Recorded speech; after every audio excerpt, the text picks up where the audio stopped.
너 미쳤어? 내 비행기표 취소한 거야? 지금 카운터에서 발권이 안 된다잖아. 수화기 너머로 들려오는 시어머니의 비명소리, 공항 소음보다 더 날카롭게 귓가를 찢어 놓았어요. 유럽 일주 퍼스트 클래스. 그녀가 지난 5개월 동안 친구들에게 자랑하며 콧대를 세우던 그 화려한 꿈이 공항 바닥에서 산산조각 나는 순간이었죠. 얼굴이 터질 듯 붉어져서 직원들에게 악을 쓰고 있을 그녀의 모습이 눈앞에 선했습니다. 하지만 그녀는 하나는 알고 둘은 몰랐습니다. 유럽 일주를 결제해줬던 며느리가 자기 아들과 법원에서 남남이 된 지 딱 3일이 지났다는 사실을요. 저는 가장 우아하고 차가운 목소리로 대꾸했습니다. 아줌마, 누구세요? 여행은 아줌마 돈으로 가세요. 그 한마디로 시작된 그들의 처절한 파멸. 지금부터 그 사이다 같은 이야기를 들려드립니다. 안녕하세요. 저는 한때 적당한 시기에 하는 적당한 결혼이야말로 인생의 모범 답안이라고 철석같이 믿었지만 이제는 그 오답 노트를 시원하게 찢어발기고 화려한 돌싱으로 돌아온 30대 여자입니다. 사람들은 제가 중견기업 오너의 외동딸이라고 하면 을의 손에 물 한 방울 안 묻히고 산 공주님일 거라 짐작하곤 했는데요. 하지만 실상은 그저 허울 좋은 껍데기뿐, 속은 골마 터지기 직전인 아침 드라마 속 비련의 여주인공과 다를 바가 없었죠. 적당한 조건, 적당한 사람과의 평범한 결혼이 제 인생의 정답이라 믿었던 지난 3년은 지금 돌이켜보면 그야말로 지옥불에 제 발로 걸어 들어간 꼴이었으니까요. 법원 앞을 나서며 그 지긋지긋한 이혼 서류에 도장을 찍고 돌아온 지 딱 3일째 되는 날 아침이었어요. 지난 3년 동안 제 숨통을 조여오던 족쇄가 풀렸다는 사실이 아직은 실감나지 않아서 저는 침대에서 일어나 한참이나 멍하니 창밖을 바라보고 있었죠. 창문 틈으로 스며드는 햇살이 유난히 눈부셔서 온몸의 세포가 이제야 비로소 숨을 쉬는 것 같더라고요. 향긋한 커피를 내려 거실 소파 깊숙이 몸을 파묻고는 그 따뜻한 온기를 느끼며 평화로운 침묵을 즐기고 있었어요. 그런데 테이블 위에 올려둔 핸드폰이 갑자기 요란하게 진동하며 그 고요를 산산조각 내버렸죠. 액정에 뜬 번호는 저장되지 않은 낯선 숫자였지만 저는 직감적으로 그게 누구인지 알 수 있었어요. 수신 거부를 해놓았던 시어머니, 아니, 이제는 법적으로 완벽한 남남이 된 그 아줌마가 다른 번호로 전화를 건 게 분명했거든요. 받을까 말까 잠시 고민하다가 무슨 헛소리를 짓거리는지 드러나 보자 싶어 통화 버튼을 눌렀어요. 핸드폰을 귀에 갖다 대기도 전에 수화기 너머로 익숙한 고함이 고막을 찢을 듯 터져 나오더라고요. 너 일 처리를 어떻게 하는 거야? 내 비행기표 취소했냐? 친구들 다 보는데 망신 줄 작정이야? 수화기 너머로 들리는 공항의 안내 방송 소리와 웅성거리는 소음이 뒤섞여 정신이 하나도 없었지만 그 여자의 표독스러운 목소리만큼은 제 귀에 또렷하게 꽂혔어요. 씩씩거리는 거친 숨소리까지 생생하게 들려오는 걸 보니 아마 지금쯤 체크인 카운터 앞에서 붉어진 얼굴로 애꿎은 직원에게 삿대질을 해대고 있는 게 눈에 선했죠. 저는 짐짓 아무것도 모르는 척 세상에서 가장 차분한 목소리로 입을 열었습니다. 아줌마, 누구세요? 남인데 왜 아침부터 저한테 전화해서 따지시죠? 제 말에 잠시 숨이 턱 막힌 듯 조용하다가 이내 더 큰 악을 쓰며 발악을 해대더라고요. 뭐, 아줌마, 이게 미쳤나? 네가 예약했으니 네가 취소한 거 아니냐? 지금 카운터에서 예약이 취소됐다고 못 들어간다잖아. 내 친구들은 이미 들어갔는데 나만 이게 무슨 개망신이야. 그 여자의 쩌렁쩌렁한 목소리에 속으로는 웃음이 터져 나올 뻔했지만 꼭 참고 냉정함을 유지했어요. 친구들 앞에서 떵떵거리고 자랑했을 그 콧대가 꺾였을 생각을 하니 10년 묵은 채증이 내려가는 것 같았거든요. 저는 아주 또박또박 그녀가 절대 반박할 수 없는 사실을 짚어주었죠. 제 돈으로 한 예약이니 제 마음대로 취소한 게 당연한 거 아닌가요? 그렇게 억울하시면 본인 돈으로 다시 끊어서 가시면 되잖아요. 아, 그럴 돈이 없으신가? 제 말 한마디 한마디가 비수가 되어 꽂혔는지 수화기 너머에서는 너 하며 말문이 막힌 듯 헐떡이는 소리만 들려왔어요. 저는 더 들을 가치도 없다는 듯 바빠서 끊습니다. 한마디를 남기고 가차없이 통화 종료 버튼을 눌러버렸죠. 검게 변한 액정을 바라보는데 가슴속 깊은 곳에서부터 뜨거운 통쾌함이 밀려왔어요. 5개월 전 그 지긋지긋했던 시어머니의 환갑 파티 날 제가 겪었던 그 모멸감을 생각하면 이건 복수라고 할 수도 없는 수준이었으니까요. 그날의 기억이 마치 어제 일처럼 생생하게 떠올라 저는 저도 모르게 주먹을 꽉 쥐게 되었어요. 5개월 전 고급 한정식집 룸에서 있었던 시어머니의 환갑 생신 식사 자리. 상다리가 부러지게 차려진 비싼 음식들 앞에서도 시어머니는 젓가락으로 반찬을 뒤적거리며 불만 가득한 표정을 짓고 있었죠. 그러다 대뜸 저를 쳐다보며 본론을 꺼내더라고요. 예, 나 이번 환갑엔 현금 말고 다른 거 받고 싶다. 내 친구 순자 알지? 걔 며느리가 이번에 유럽 일주 보내줬다더라. 그것도 퍼스트 클래스로. 저는 밥을 먹다 말고 멈칫할 수밖에 없었어요. 유럽 일주라니 그것도 1등석으로 보내달라는 말은 며느리에게 할 수 있는 상식적인 요구가 아니었으니까요. 제가 당황해서 난색을 표하며 우물쭈물하자 시어머니는 기다렸다는 듯 혀를 차며 비아냥거리기 시작했어요. 사돈댁은 툭하면 해외 나가서 골프 치고 온다면서 네 시어머니는 뒷전이냐? 돈 좀 번다고 유세 떠는 것도 아니고 며느리 덕 좀 보자는데 그게 그렇게 아깝니까? 기가 막혀서 말이 안 나왔어요. 친정 부모님이 해외에 나가시는 건 평생 땀 흘려 일구신 사업 덕분에 누리는 정당한 권리인데 그걸 왜 시어머니가 질투하고 탐내는지 도무지 이해할 수가 없었거든요. 우리 부모님 돈을 마치 자기 돈인 양 맡겨놓은 것처럼 구는 그 태도가 너무나 뻔뻔해서 소름이 끼칠 지경이었어요. 제가 아무 말도 못하고 입술만 깨물고 있는데 옆에서 밥을 처먹던 남편이란 작자가 거들고 나섰어요. 남편은 입가에 양념을 묻힌 채 쩝쩝거리는 소리를 내며 아주 가볍게 툭 내뱉더라고요. 엄마 소원이라는데 당신 능력으로 좀 해드려. 장인어른한테 말하면 그 정도는 껌값이잖아. 우리 엄마기 좀 살려드리자, 그 순간 저는 제 귀를 의심했어요. 자기 엄마 환갑 선물을 왜 장인어른 지갑에서 꺼내라고 하는 건지 그 기괴한 논리에 말문이 턱 막혔죠. 친정 돈을 마치 자기 주머니 속 쌈짓돈처럼 여기는 그들의 뻔뻔함에 저는 속에서 뜨거운 무언가가 울컥 치밀어 올라 헛구역질이 나올 뻔했습니다. 식탁 아래로 쥐고 있던 제 손이 부들부들 떨려왔지만 그때는 어떻게든 가정을 지켜야 한다는 미련한 생각 때문에 억지로 참을 수밖에 없었어요.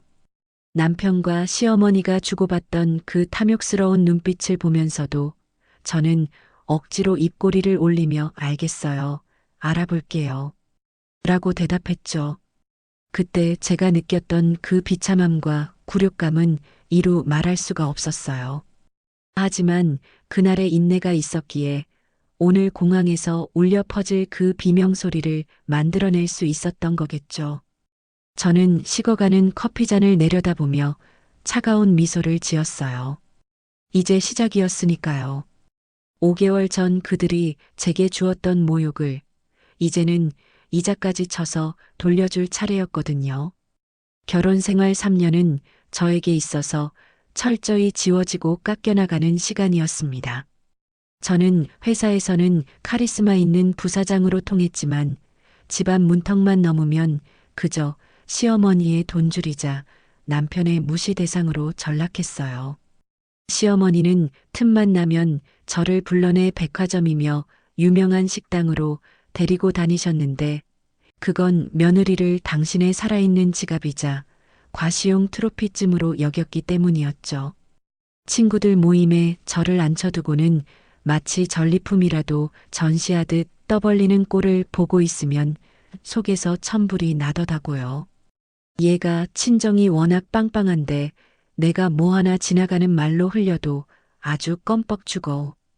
이번에도 내가 봄 신상 가방이 예쁘다 했더니 그 다음날 바로 사들고 왔지 뭐니?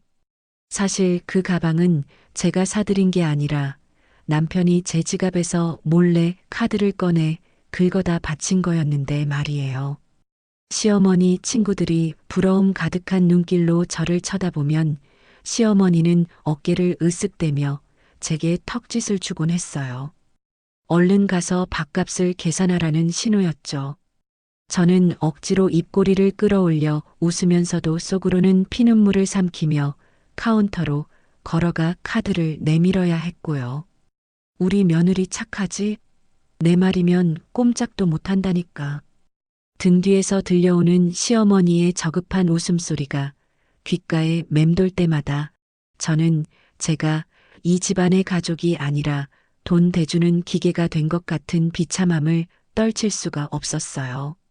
그래도 남편만 괜찮다면, 남편만 내 편이라면 어떻게든 참고 견딜 수 있다고 스스로를 다독였죠. 하지만 남편이라는 작자는 제 생각보다 훨씬 더 형편없고 비열한 인간이었습니다.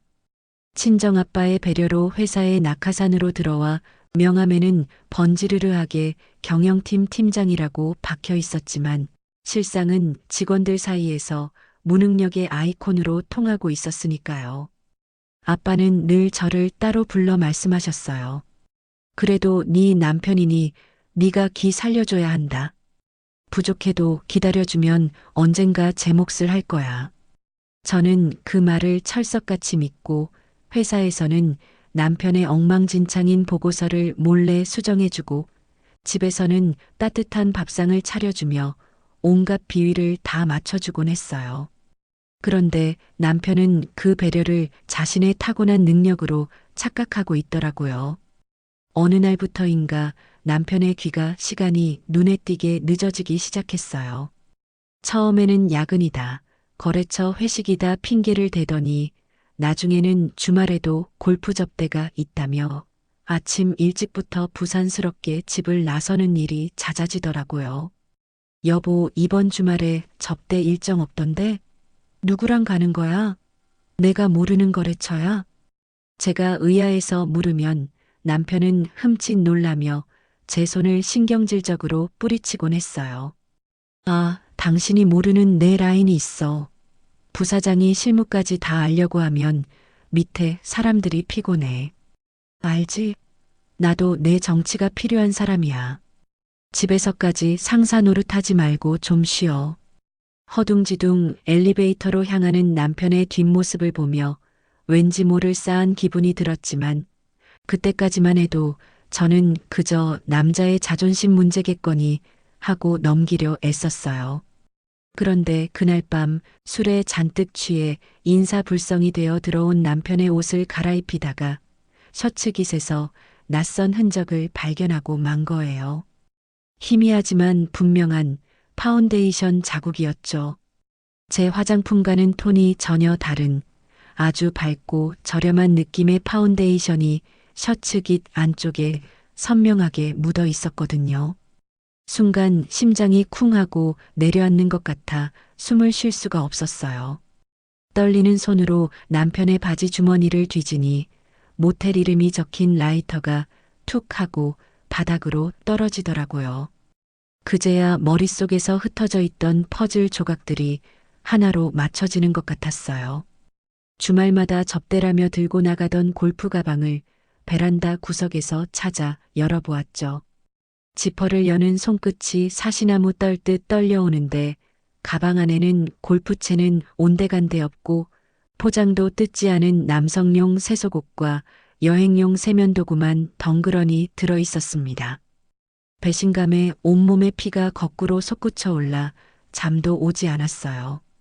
뜬 눈으로 밤을 지새우고 다음 날 아침 퉁퉁 부은 눈으로 시어머니에게 전화를 걸어 넌지시 말을 꺼내 보았어요. 혹시라도 같은 여자로서 제 마음을 조금이라도 이해해 주지 않을까 하는 일말의 기대감 때문이었죠. 어머니, 요즘 그이가 귀가도 늦고 주말마다 나가는데 느낌이 좀 이상해서요. 제 말에 시어머니는 숟가락을 탁 내려놓으며 저를 흘겨보시더라고요. 위로는커녕 마치 죄인 취급하듯 저를 쏘아보며 고래고래 소리를 지르기 시작했어요. 예, 너 지금 감히 우리 아들 감시하니? 부사장이면 남편 스케줄 다 꿰고 있어야 직성이 풀려. 남자가 밖에서 큰일 하다 보면 영업도 할 수 있는 거지. 그걸 꼬치꼬치 캐묻는 게 내 조냐? 네가 회사 일 핑계로 집에서 뻣뻣하게 구니까 아들이 밖으로 도는 거 아니야. 여자가 좀 부드럽고 애교도 있어야지. 집에서도 남편을 잡으니 원. 적반하장도 유분수지. 오히려 제 탓을 하며 면박을 주는 시어머니의 태도에 저는 할 말을 잃고 말았어요. 아, 이 사람들은 한통속이구나. 내가 무슨 말을 해도 소용없겠구나. 그 순간 저는 더 이상 참지 않기로 결심했어요. 그래, 니들이 그렇게 뻔뻔하게 나온다 이거지? 어디 한번 갈 때까지 가보자. 저는 그 길로 평소 알고 지내던 보안 팀장을 통해 은밀하게 조사를 시작했어요. 그리고 며칠 뒤 제 개인 메일로 전송된 사진들을 보며 저는 헛웃음을 터뜨릴 수밖에 없었죠. 사진 속 남편은 제 생일은 까맣게 잊어버린 주제에 백화점 여성 속옷 매장에서 화려한 레이스 속옷을 고르며 입이 귀에 걸려 있었거든요. 그리고 그 옆에는 앳된 얼굴의 젊은 여자가 남편의 팔짱을 낀 채 애교를 부리고 있었습니다. 알고 보니 그 여자는 경영지원팀에 갓 들어온 20대 신입사원이더라고요. 회사에서 그것도 제 눈앞에서 그런 짓을 벌였다는 사실에 치가 떨렸죠. 회사 비상계단 구석에서 서로를 끌어안고 있는 모습, 탕비실에서 남들의 눈을 피해 은밀하게 스킨십을 나누는 장면, 심지어 제가 사준 차 안에서 버린 낯뜨거운 애정행각이 담긴 고화질 사진들이 제 책상 위에 올라왔을 때 저는 분노보다는 오히려 차가운 이성이 돌아오는 걸 느꼈어요. 내 회사에서 내 돈으로 이런 쓰레기 같은 짓을 하고 있었다니. 저는 곧바로 집무실 컴퓨터 앞에 앉아 시어머니가 노래를 부르던 유럽 여행 예약 내역을 화면에 띄웠어요. 유럽 일주일 등석 패키지. 금액을 보니 웬만한 직장인 연봉 수준이더라고요. 화면 속 예약 취소 버튼이 유난히 크게 보였어요. 위약금이 꽤 나왔지만 상관없었어요. 이 더러운 인간들에게 돈을 쓰느니 차라리 공중분해시키는 게 100번 1000번 낫다고 생각했으니까요.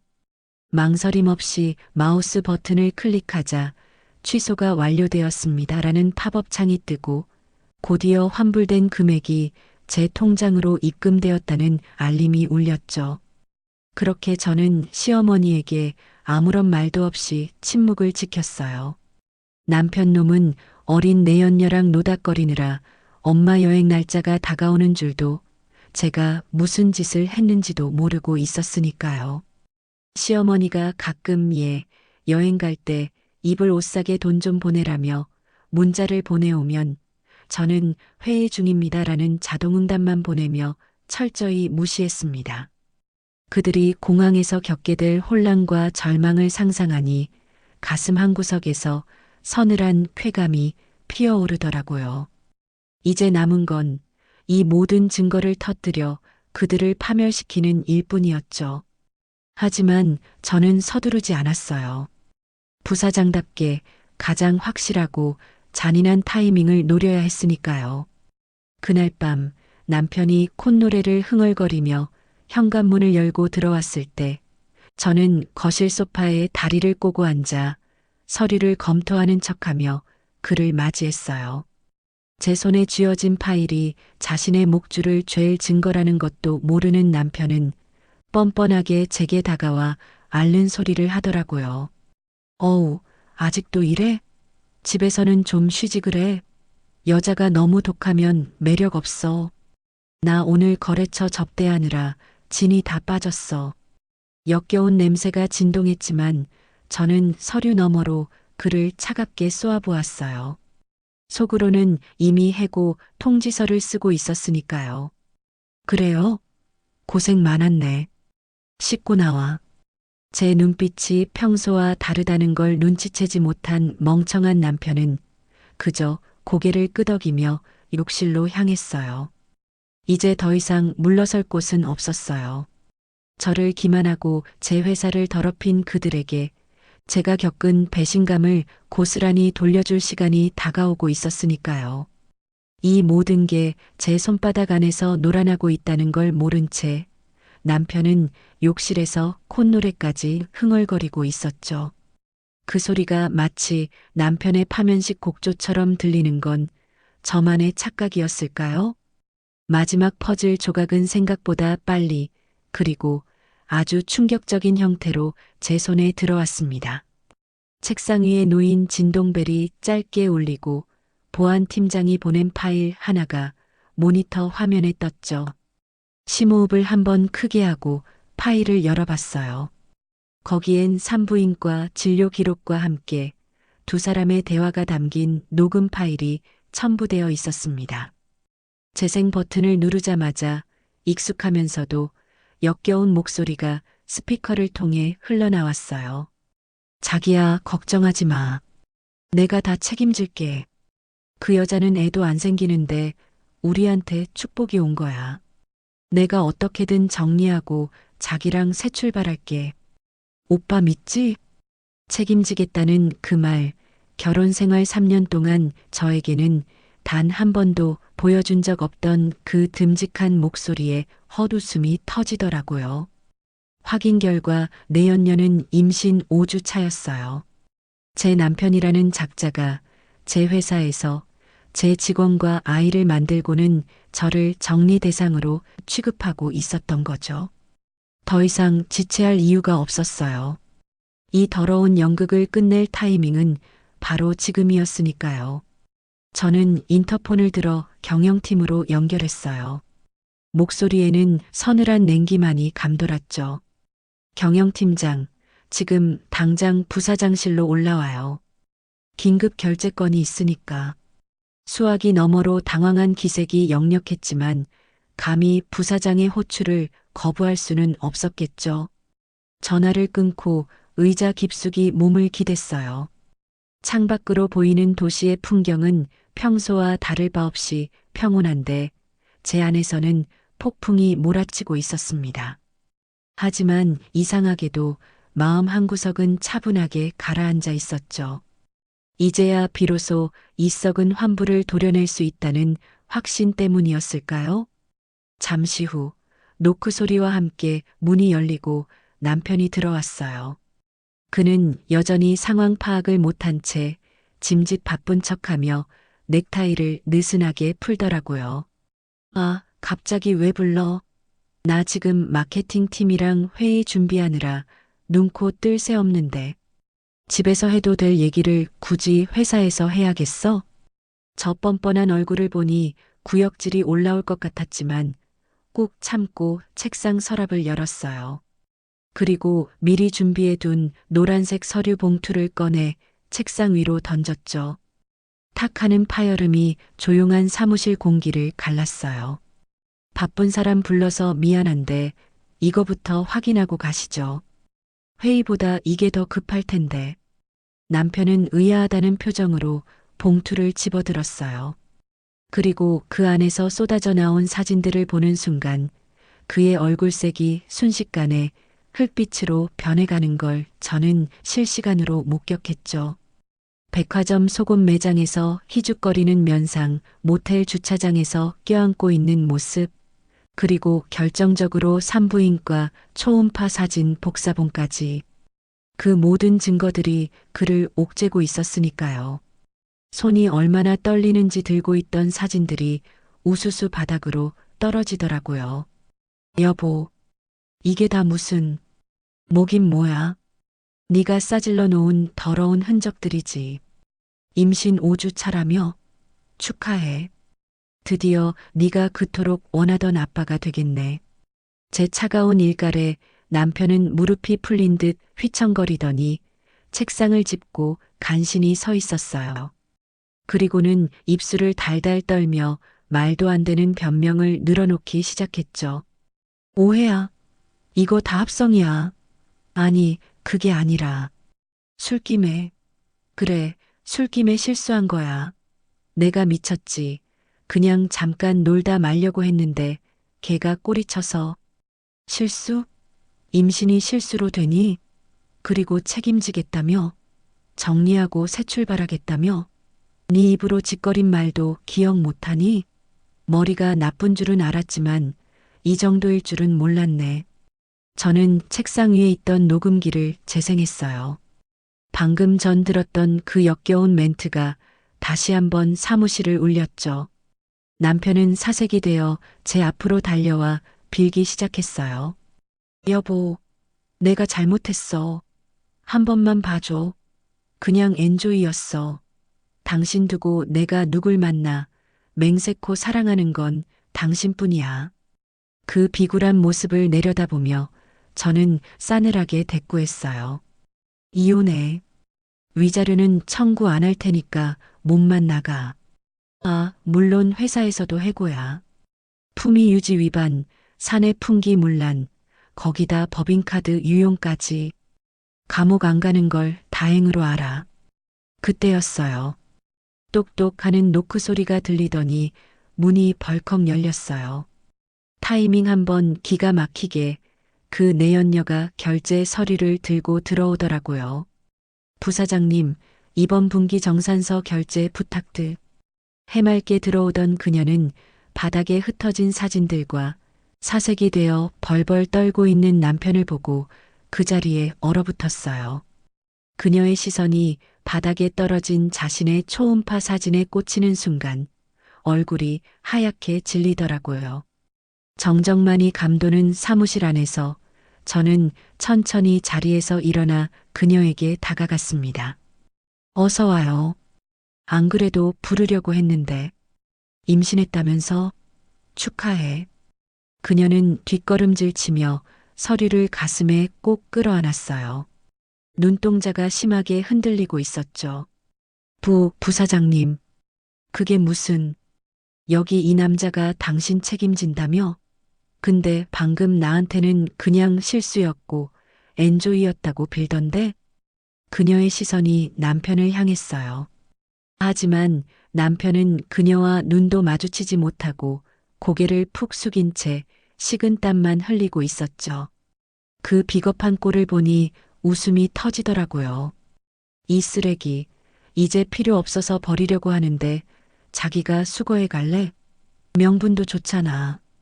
사랑의 결실도 생겼는데 둘이 나가서 알콩달콩 살아봐. 내 회사에서 더럽게 굴지 말고. 제 말이 끝나기가 무섭게 그녀는 바닥에 무릎을 꿇었어요. 부사장님, 죄송합니다. 제가 미쳤었어요. 제발 해고만은. 저 대출금도 있고 혼자서 애 키우려면 직장이 꼭 필요해요. 제발 한 번만 용서해 주세요. 소문나서 업계에 얼굴 못 들고 다니기 싫으면 지금 당장 짐 싸서 나가. 퇴직금 정산은 법대로 해줄 테니까. 내 눈앞에서 사라져. 당장. 제 호통에 그녀는 울먹이며 바닥을 기어나가듯 도망쳤어요. 남편은 그제야 정신이 들었는지 제 바짓가랑이를 잡고 매달리더라고요. 여보, 안 돼. 나 여기서 쫓겨나면 갈 데도 없어. 장인어른 뵐 면목도 없고. 제발 한 번만 기회를 줘. 내가 진짜 잘할게. 저는 인터폰을 눌러 보안팀을 호출했어요. 여기 잡상인이 하나 들어와서 난동을 피우네요. 당장 끌어내세요. 곧이어 건장한 보안 요원 2명이 들어와 남편의 양팔을 결박했어요. 질질 끌려나가면서도 그는 악을 쓰며 발버둥 쳤죠. 여보, 이러지 마. 내가 잘못했어. 아, 이거 나 여기 팀장이야. 복도 끝으로 사라지는 그의 비명 소리를 들으며 저는 문을 쾅 닫아버렸어요. 그리고 문득 헛웃음이 새어나왔어요. 텅 빈 사무실에 홀로 남겨진 저는 바닥에 떨어진 초음파 사진을 주워 휴지통에 던져버렸어요. 쓰레기는 쓰레기통에, 그게 세상의 이치니까요. 이제 남은 건 법적인 절차와 저 밖에서 기다리고 있을 새로운 세상뿐이었죠. 이혼 소송이라는 게 그저 서류 한 장에 도장 찍고 갈라서는 거라고 쉽게 생각할지 모르겠네요. 하지만 막상 그 진흙탕 한가운데 서보니 이건 단순히 법적인 절차를 넘어서 사람의 밑바닥을 확인하는 아주 지독하고 구역질 나는 전쟁이더라고요. 남편은 제가 내민 증거들 앞에서 꼼짝 못하고 모든 조건을 수락할 것처럼 굴었지만 막상 변호사를 대동하고 마주 앉은 조정 기일에는 아주 가관이었습니다. 법원 조정실의 차가운 공기 속에서 남편은 며칠 새 10년은 늙은 듯한 초췌한 몰골로 앉아 있었어요. 넥타이는 삐뚤어져 있었고 늘 깔끔하게 빗어 넘기던 머리는 헝클어져서 기름이 져 있었죠. 하지만 그 초췌함이 저에게는 전혀 동정심을 불러일으키지 않았어요. 오히려 그 비루한 껍데기 속에 숨겨진 탐욕과 이기심이 훤히 들여다보여서 소름이 끼칠 지경이었거든요. 조정위원이 위자료와 재산 분할에 대한 이야기를 꺼내자마자 남편은 마치 기다렸다는 듯 입을 열었습니다. 여보, 제발 한 번만 봐줘. 내가 진짜 잘못했어. 근데 위자료 5천은 너무하잖아. 나 지금 회사에서도 잘리고 퇴직금도 얼마 안 되는데 거기서 위자료까지 다 떼주면 나보고 길거리에 나앉으라는 소리야? 기가 차서 헛웃음이 터져 나왔습니다. 제 회사에서 쫓겨난 주제에 제 앞에서 돈 걱정을 늘어놓는 그 뻔뻔함이라니. 저는 팔짱을 낀 채 그를 싸늘하게 노려보며 쏘아붙였어요. 누가 길거리에 나앉으라고 등 떠밀었어?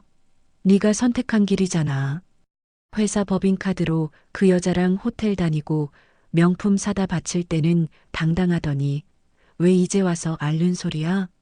그리고 그 5천, 내가 청구할 수 있는 최소한이야.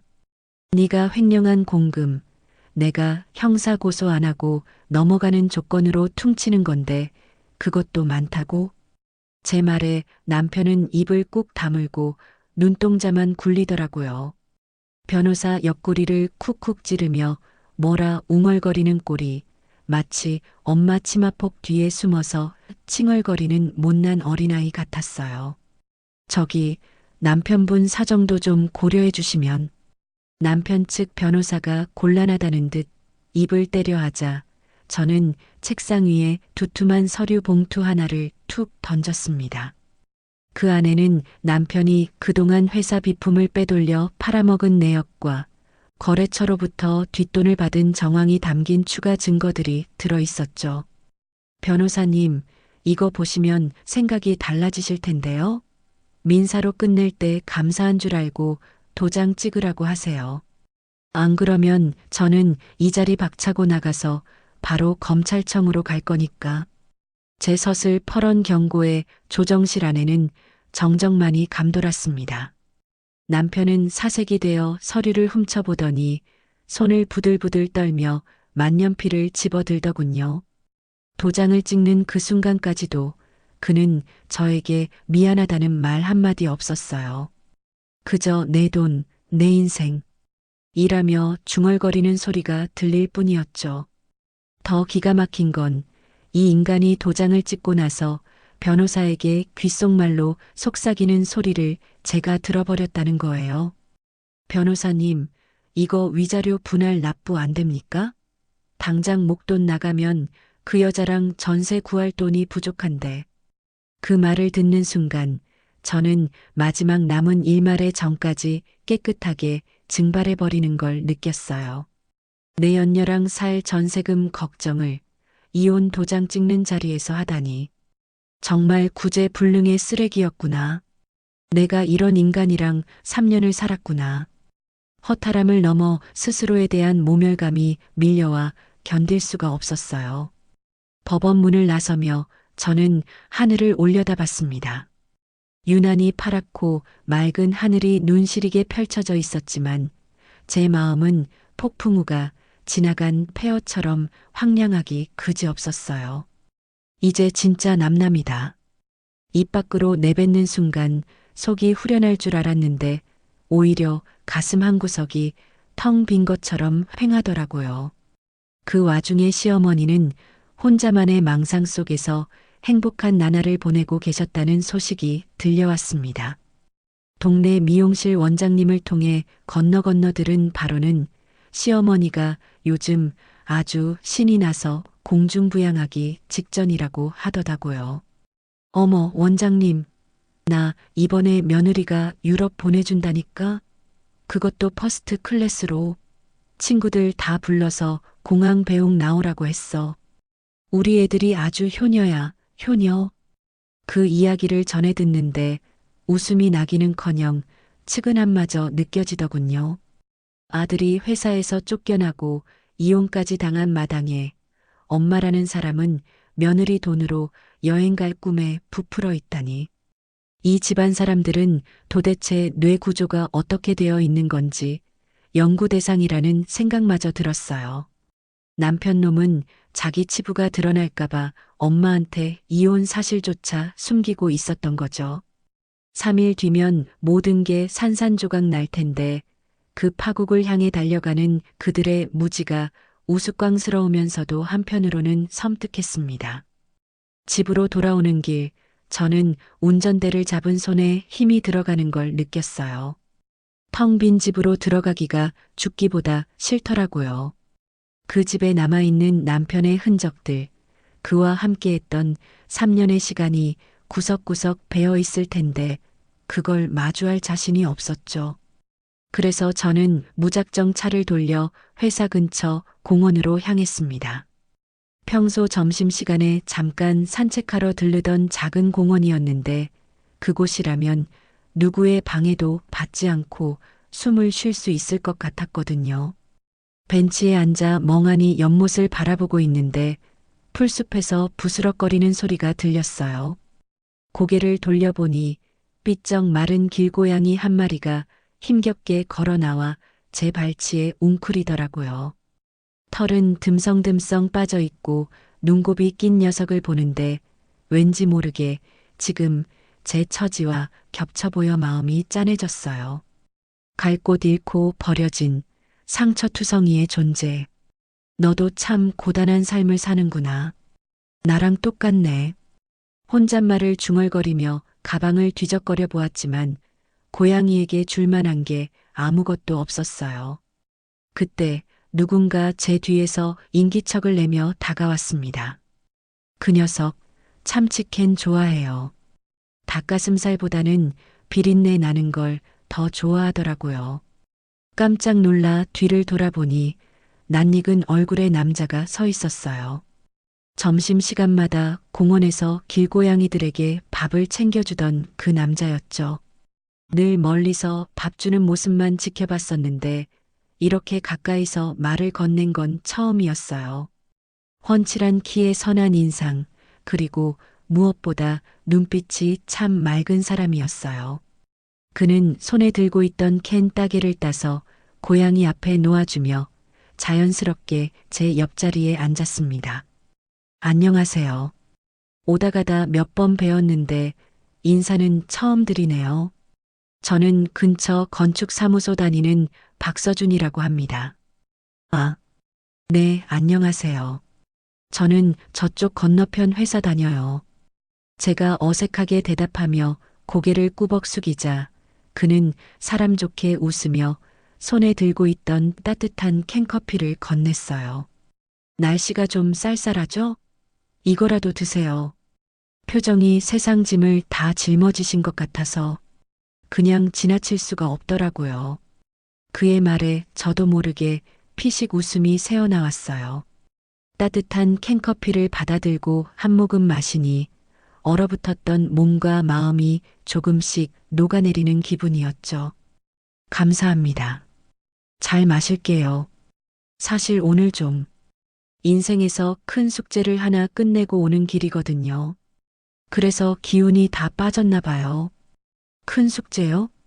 혹시 뭐 사표라도 던지셨나? 아니면 로또 1등 당첨? 그의 엉뚱한 농담에 저는 씁쓸하게 웃으며 고개를 저었어요. 처음 보는 사람에게 이런 말을 해도 될까 싶었지만 이상하게도 그에게는 털어놓고 싶더라고요. 어차피 다시 볼 사이도 아닐 테고 임금님 귀는 당나귀 귀라고 외치고 싶은 심정이었으니까요. 아니요, 그런 건 아니고 오늘 이혼했어요. 법원에서 도장 찍고 나오는 길이에요. 저도 모르게 툭 튀어나온 말에 제가 더 놀라 입을 틀어막았어요. 미쳤나 봐. 초면에 이게 무슨 추태야. 당황해서 얼굴이 화끈거리는데 서준 씨는 놀란 기색 없이 담담하게 고개를 끄덕이더라고요. 아, 그러셨군요. 어쩐지 슬픔보다는 뭔가 후련하면서도 공허해 보이시더라니. 축하드려요. 네, 축하한다고요? 저는 제 귀를 의심하며 되물었어요. 이혼했다는 사람한테 축하한다니 이게 무슨 말인가 싶었죠. 네.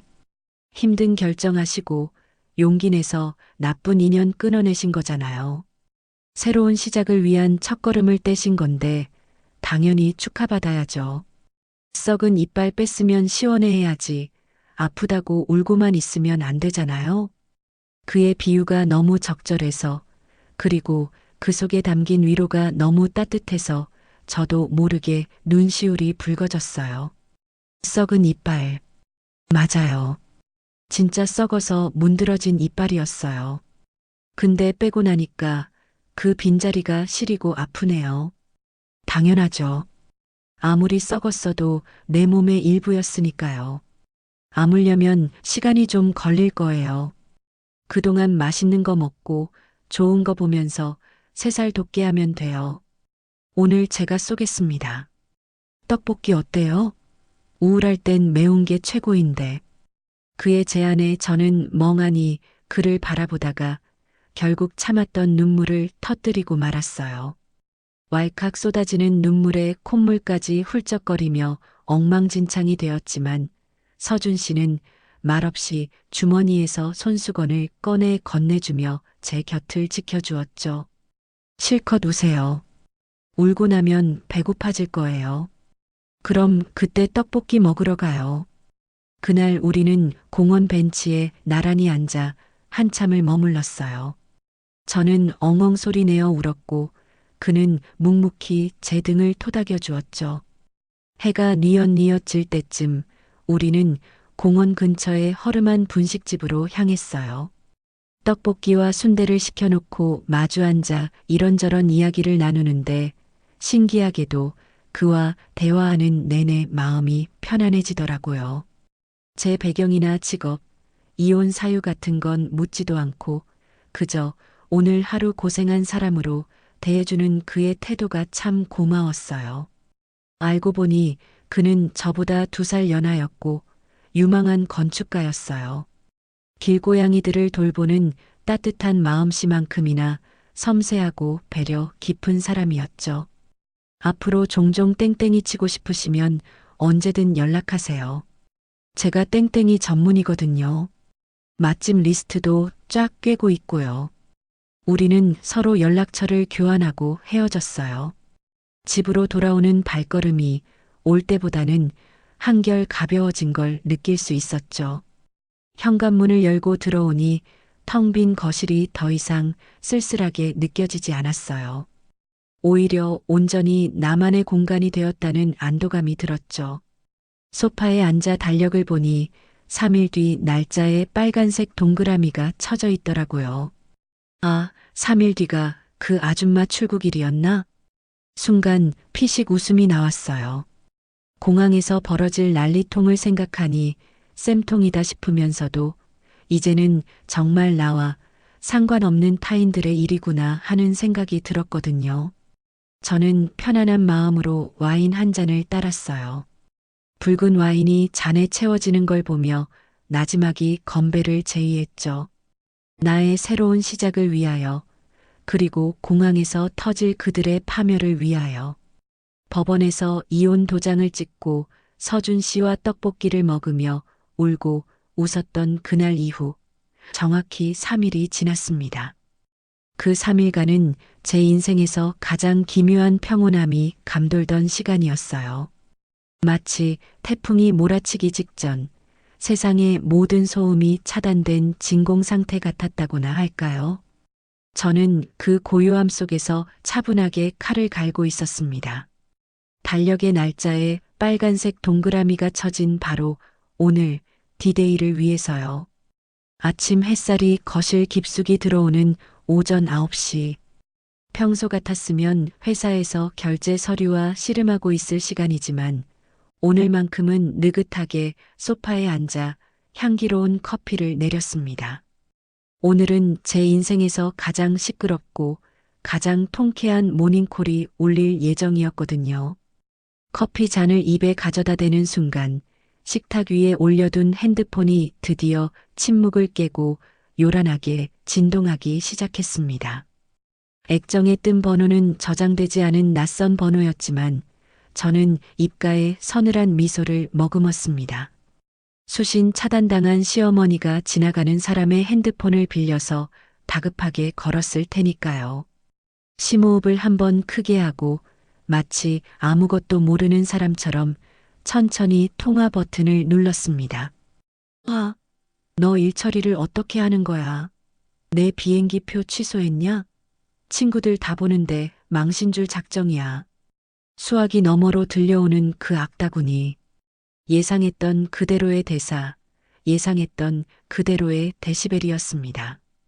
공항의 안내 방송 소리와 웅성거리는 소음이 뒤섞여 들려오는 그 여자의 비명소리는 저에게 있어서는 그 어떤 클래식 음악보다 감미로운 승전가처럼 들리더군요.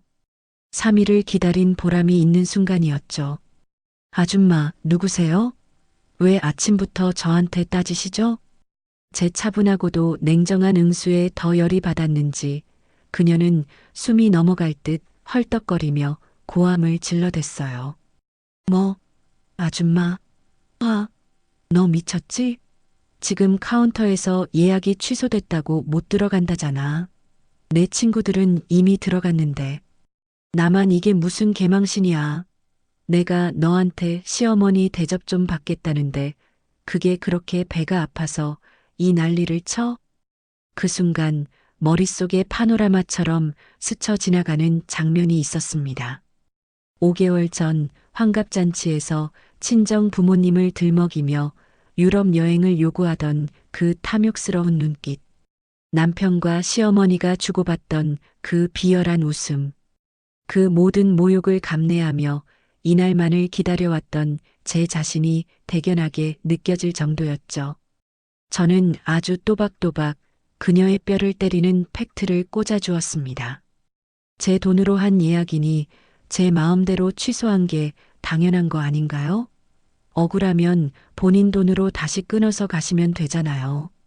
아, 그럴 돈이 없으신가? 제 말 한마디 한마디가 비수가 되어 꽂혔는지 수화기 너머에서는 너 하며 말문이 막힌 듯 헐떡이는 소리만 들려왔습니다. 저는 더 이상 들을 가치도 없다는 듯 바빠서 끊습니다. 즐거운 여행 되세요. 상상 속에서만요. 한마디를 남기고 가차없이 통화 종료 버튼을 눌러버렸죠. 전화를 끊고 나서도 손끝에 남아있는 짜릿한 진동이 가시질 않더라고요. 마치 10년 묵은 채증이 한꺼번에 쑥 내려가는 듯한 그 시원하고도 통쾌한 기분이란 인천공항 출국장 한복판에서 그 화려한 공항 패션을 뽐내며 친구들 앞에서 떵떵거렸을 전 시어머니가 지금쯤 어떤 꼴을 하고 있을지 눈에 선했습니다. 아마 얼굴은 시뻘개져서 터질 듯 부풀어 올랐을 테고 예약이 취소되었습니다라는 직원의 말 한마디에 다리가 풀려 바닥에 주저앉았겠죠. 친구들은 또 어떻고요? 어머, 순자야. 이게 무슨 일이니? 퍼스트 클래스 예약했다며? 라며 수군거리고 비웃고 있겠죠. 그 꼴을 직접 보지 못한 게 천추의 한이 될 정도였어요. 커피 한 잔의 여유를 즐기며 승리의 기분을 만끽하고 있는데 다시 한번 핸드폰이 요란하게 울려대기 시작했습니다. 이번에는 액정에 뜬 이름은 김민석, 전 남편이었습니다. 3일 전 법원에서 헤어진 뒤로 연락 한 번 없던 인간이 제 어미 소식을 듣고 불이 나게 전화한 거겠죠. 아, 너 미쳤어? 지금 엄마가 공항에서 쓰러지셨대. 119 부르고 난리 났어. 네가 사람이냐? 어떻게 어른한테 이런 짓을 해? 위약금 낼 돈으로 그냥 한번 보내주고 말았으면 됐잖아. 친구들 다 보는데 이게 무슨 개망신이야.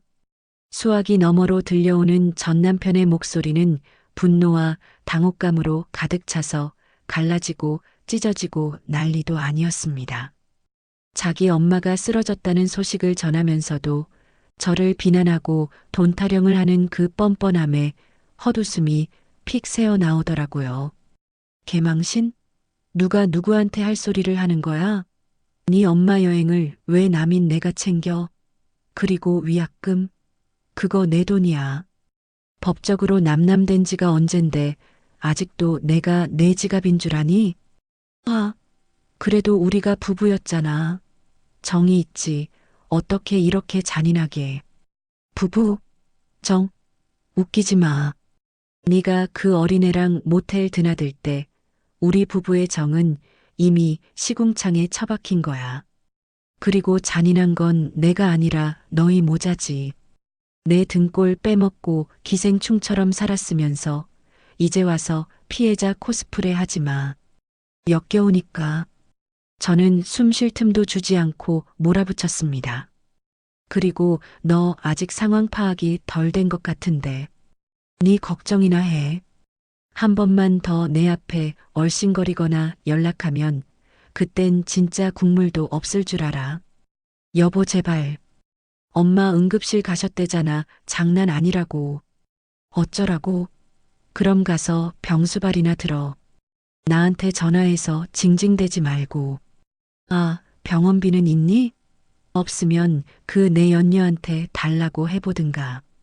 걔도 지금 네 꼴 보고 도망갔으려나? 저는 더 이상 들을 가치도 없다는 듯 전화를 끊어버리고 곧바로 수신 차단 목록에 그 번호를 추가했습니다.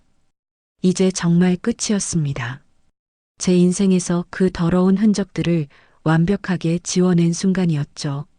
하지만 복수는 여기서 끝이 아니었습니다. 이대로 조용히 묻어두기엔 그들이 저지른 죄질이 너무 나빴으니까요. 저는 핸드폰을 들어 회사 내에서 걸어다니는 확성기로 통하는 최 대리에게 전화를 걸었습니다. 아, 최 대리. 미안한데 내가 아까 실수로 경영팀장 인사기록 카드랑 감사보고서를 최 대리 메일로 잘못 보낸 것 같아서. 그거 보안 문서니까 절대 열어보지 말고 바로 삭제해줘요. 알았죠? 특히 그 첨부 파일 그거 진짜 보면 안 돼요. 물론 실수인 척 아주 의도적인 실수였죠. 최 대리는 호기심이 많고 입이 싸기로 유명한 사람이었으니 보지 말라는 말은 곧 제발 봐달라는 말이나 다름없다는 걸 저도 알고 그도 알았을 테니까요. 예상대로였습니다. 전화를 끊고 1시간도 채 지나지 않아 최 대리의 메신저와 입을 통해 회사는 물론 업계 전체에 소문이 일파만파 퍼져나갔습니다. 야, 대박이다. 김 팀장 그 사람 겉으로는 애처가인 척, 효자인 척 하더니 완전 쓰레기였네. 대박. 회사 법인카드로 내연녀 명품 백 사주고 모텔비까지 냈다며? 와, 간도 크다. 그 내연녀 경영지원팀 신입이라며? 임신까지 했다는데 부사장님이 그거 알고 쫓아내신 거래. 그 엄마는 또 어떻고? 며느리 돈으로 유럽 여행 가려다가 공항에서 쫓겨났대. 진짜 막장 드라마가 따로 없다. 점심시간이 되자 직원들의 수군거림은 절정에 달했습니다. 탕비실에서도 화장실에서도 엘리베이터 안에서도 온통 전남편과 시어머니의 추악한 행실에 대한 이야기뿐이었죠. 삽시간에 전남편은 희대의 불륜남, 파렴치한 횡령범, 찌질한 마마보이라는 트리플 크라운을 달성하며 사회적으로 완벽하게 매장당했습니다. 업계 평판 조회 사이트에도 그의 악행이 낱낱이 올라와서 재취업은커녕 아르바이트 자리조차 구하기 힘들게 되었죠. 들리는 소문에 의하면 그는 결국 그 어린 내연녀와 울며 겨자 먹기로 재혼을 했다고 하더라고요. 하지만 가진 돈이 한 푼도 없어 보증금 없는 월세방을 전전하며 매일 전쟁 같은 부부싸움을 하고 있다더군요. 아, 네가 꼬리쳐서 내 인생 망쳤잖아. 누가 꼬리를 쳐? 네가 쳤지. 그리고 당신이 무능력해서 쫓겨난 거잖아. 분유값이라도 벌어오라고. 서로를 탓하며 밑바닥 인생을 사는 그들의 꼴을 상상하니 이게 바로 인과응보구나 싶었습니다. 사랑 없는 결혼, 탐욕으로 얼룩진 관계의 말로가 얼마나 비참한지 그들은 뼈저리게 느끼고 있겠죠. 시어머니의 몰락 또한 처참했습니다. 공항 사건 이후로 동네 창피해서 밖에도 못 나오고 알아누웠다고 하더라고요. 그토록 자랑하던 아들은 전과자가 될 위기에 처했고 며느리 돈으로 호의호식하던 시절은 끝났으니까요. 동네 미용실, 사우나, 노인정 할 것 없이 그녀가 가는 곳마다 손가락질과 비웃음이 따라다녔습니다. 저 여자가 그 여자래. 며느리 등골 빼먹으려다 공항에서 쫓겨난 여자. 아이고, 쌤통이다.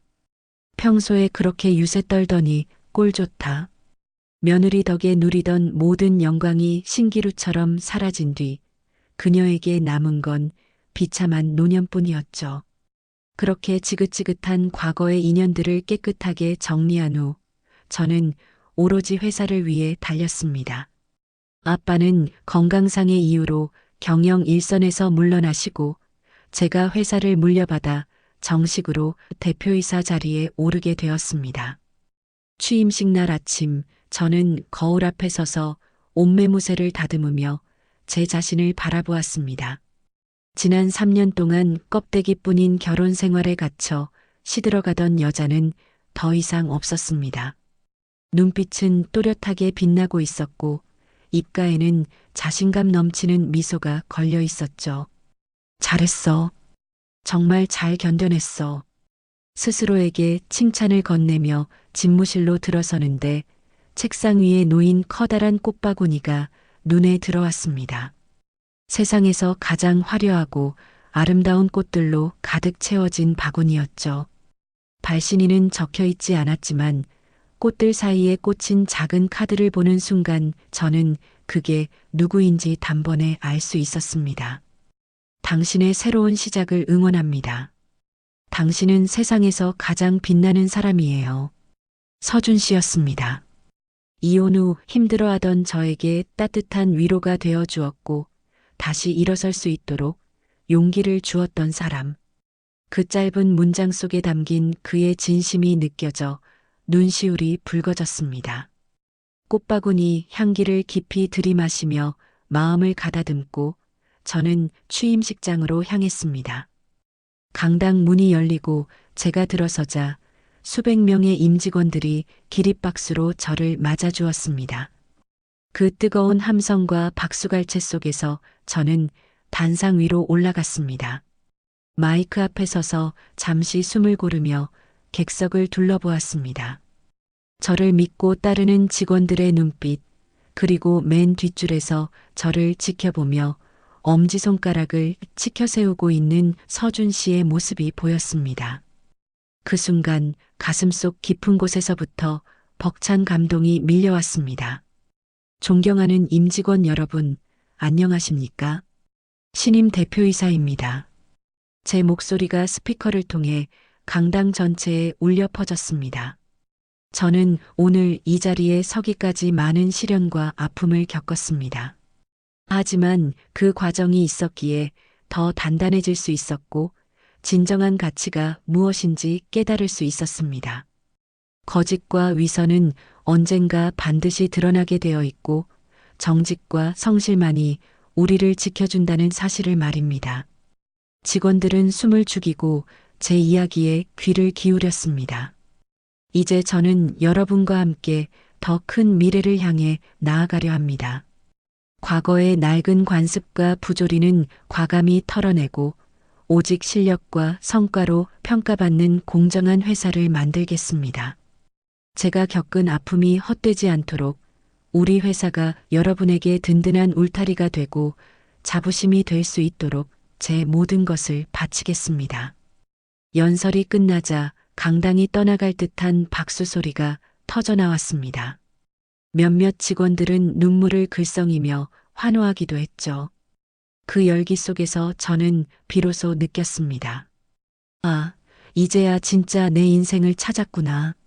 누군가의 아내, 누군가의 며느리가 아닌 온전한 나로서 서 있는 이 순간, 제 인생의 주도권을 되찾았다는 사실이 그 어떤 성공보다 값지게 느껴졌습니다. 취임식이 끝나고 집무실로 돌아왔을 때 서준 씨에게서 문자가 도착해 있었습니다. 대표님 취임 축하드립니다. 오늘 연설 최고였어요. 근데 오늘 저녁에 떡볶이 먹으러 가실래요? 제가 쏠게요. 그의 귀여운 문자에 저도 모르게 피식 웃음이 터졌습니다. 화려한 대표이사 명함보다 그와 함께하는 소소한 떡볶이 데이트가 더 기다려지는 건 어쩔 수 없더라고요. 그래요. 오늘은 떡볶이가 딱이겠네요. 답장을 보내며 저는 창밖을 바라보았습니다. 파란 하늘 위로 비행기 한 대가 날아가고 있었습니다. 5개월 전 시어머니가 그토록 타고 싶어 했던, 하지만 결코 탈 수 없었던 그 비행기였죠.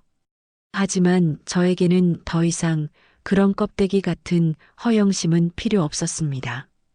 제 두 발로 단단하게 땅을 딛고 서 있는 지금 이 순간이 퍼스트 클래스보다 훨씬 더 높고 자유로운 비상이었으니까요. 이제 제 앞에는 꽃길만 펼쳐질 거라는 확신이 들었습니다. 사랑하는 사람과 함께, 그리고 제가 지켜야 할 회사와 함께 걸어갈 그 길이 말이죠. 사람이 불행을 감지하는 촉이라는 게 참 무서운 거더라고요. 인생이 이렇게 완벽해도 되나 싶을 만큼 모든 게 순조롭게 흘러가던 어느 날부터 제 몸이 먼저 이상 신호를 보내오기 시작했습니다. 처음에는 그저 취임 후 쏟아지는 업무량 때문에 일시적으로 피로가 쌓인 거라고 대수롭지 않게 여겼어요. 아침에 일어나면 물먹은 솜처럼 몸이 무겁고 오후만 되면 식은땀이 흐르며 가슴이 두근거리는 증상들 말이죠. 그저 영양제 몇 알 더 챙겨 먹고 서준 씨가 챙겨주는 보양식을 먹으면 금방 나아질 거라고 믿었습니다. 하지만 회의 도중 눈앞이 핑 돌며 휘청거리는 일이 잦아지고 급기야 중요한 미팅 자리에서 식은땀을 비오듯 흘리며 쓰러질 뻔한 위기를 겪고 나서야 덜컥 겁이 나 병원을 찾게 되었습니다. 검사 결과가 나오는 날 의사 선생님의 표정은 마치 사형 선고를 내리는 재판관처럼 어둡고 무거웠어요.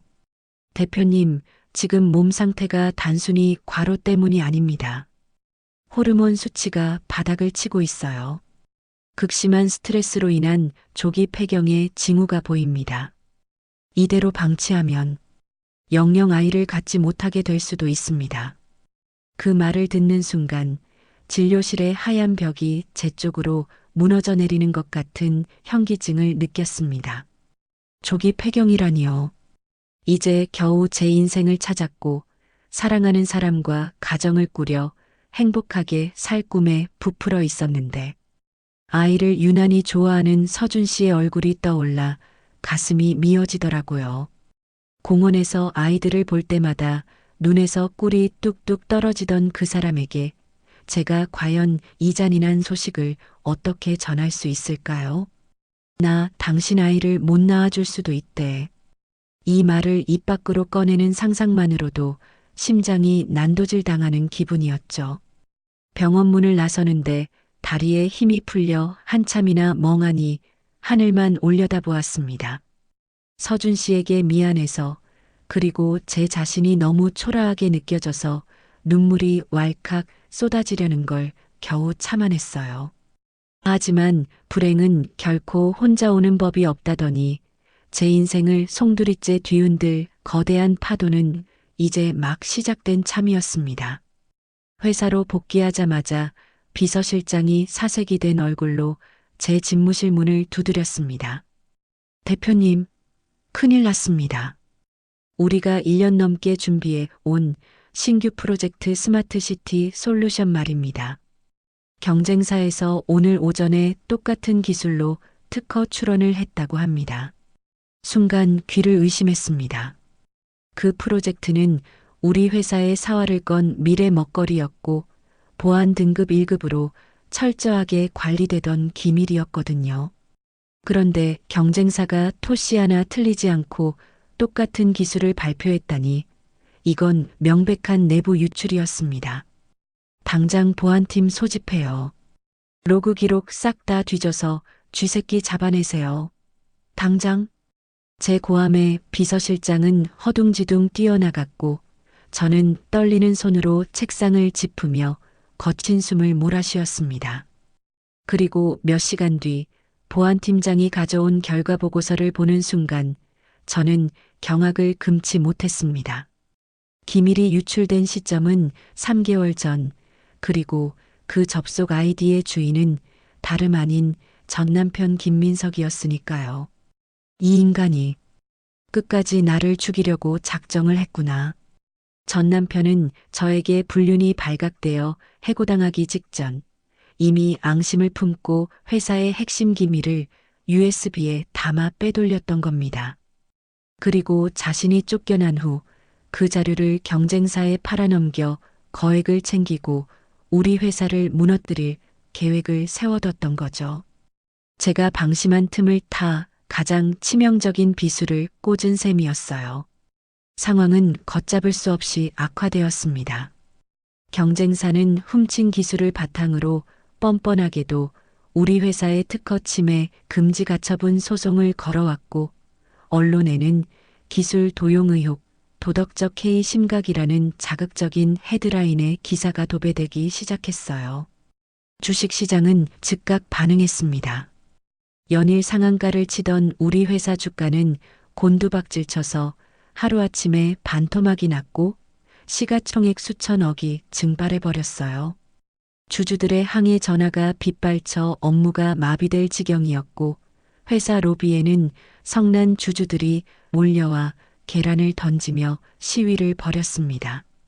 여자 대표가 들어앉더니 회사를 말아먹네. 전 남편 관리 하나 못해서 이 사달을 만들어? 당장 사퇴해.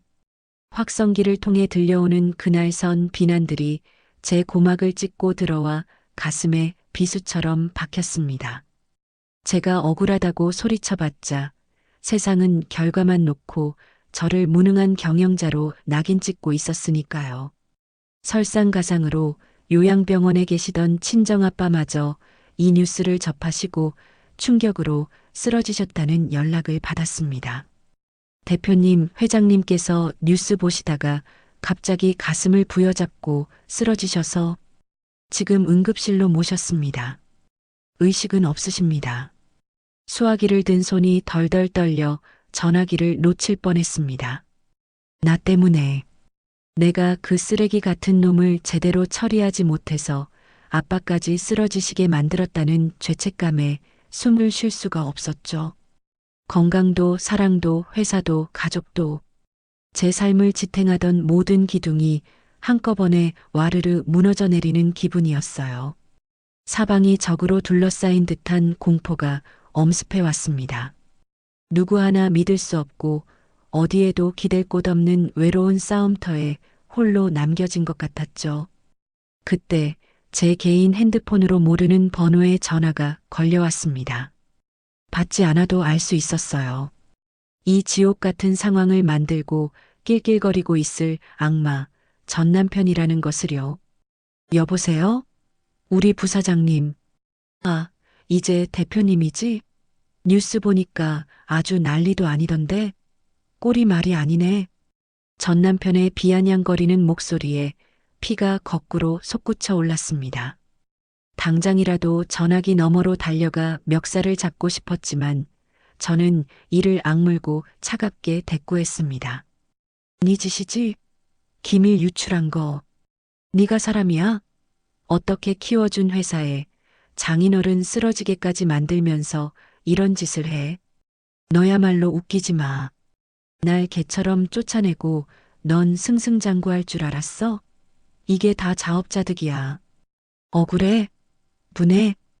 그는 킬킬거리며 웃더니 아주 비열하고 낮은 목소리로 속삭였습니다. 방법이 없는 건 아니야. 지금이라도 나한테 와서 무릎 꿇고 빌어.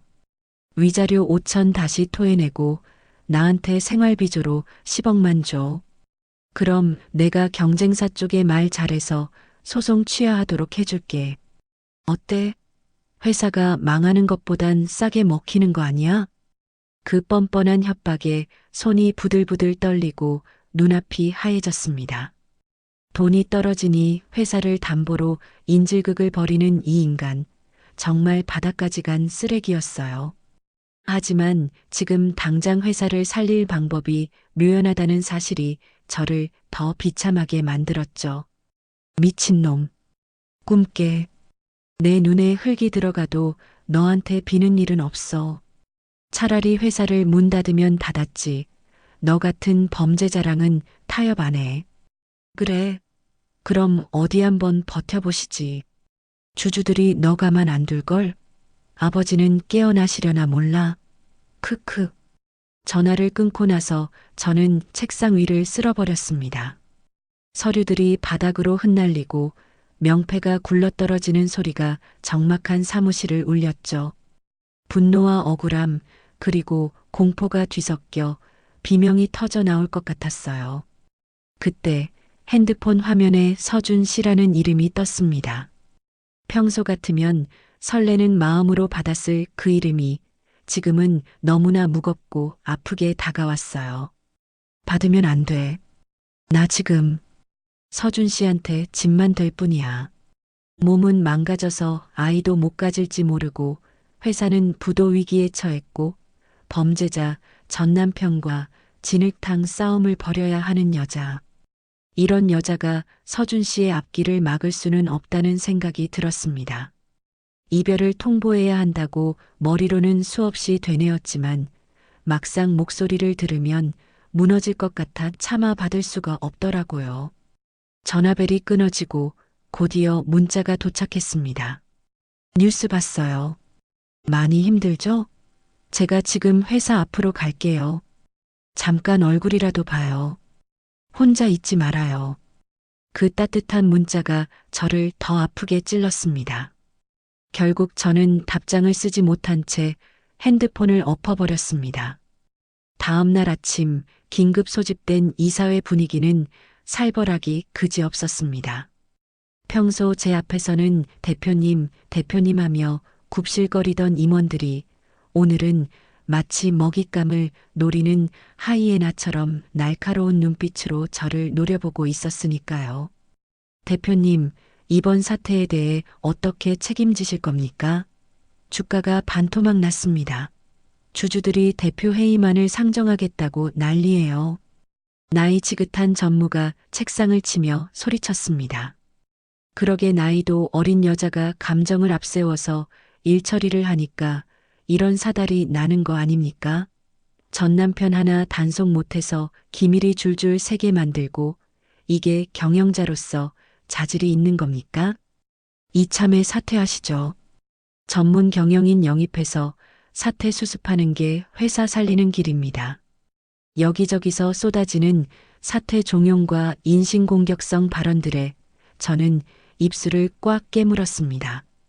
제가 밤낮 없이 뛰어다니며 회사를 키워놓은 공은 온데간데였고 그저 여자라서 이혼녀라서 실패했다는 프레임을 씌우는 그들이 원망스러웠어요. 아직 끝난 거 아닙니다. 제가 해결하겠습니다. 범인 잡고 소송 이겨서 다시 원상복구 해놓을 테니까 시간 좀 주세요. 제 목소리는 떨리고 있었지만 그들은 코웃음을 칠 뿐이었습니다. 시간? 주주들이 기다려줄 것 같습니까? 당장 내일이라도 부도나게 생겼는데. 회의실을 박차고 나온 저는 도망치듯 집무실로 돌아왔습니다. 문을 잠그고 블라인드를 내리자 칠흑 같은 어둠이 저를 감쌌습니다. 넓은 대표이사실이 오늘따라 왜 이렇게 춥고 무섭게 느껴지는지 소파에 몸을 웅크리고 앉아 무릎에 얼굴을 파묻었습니다.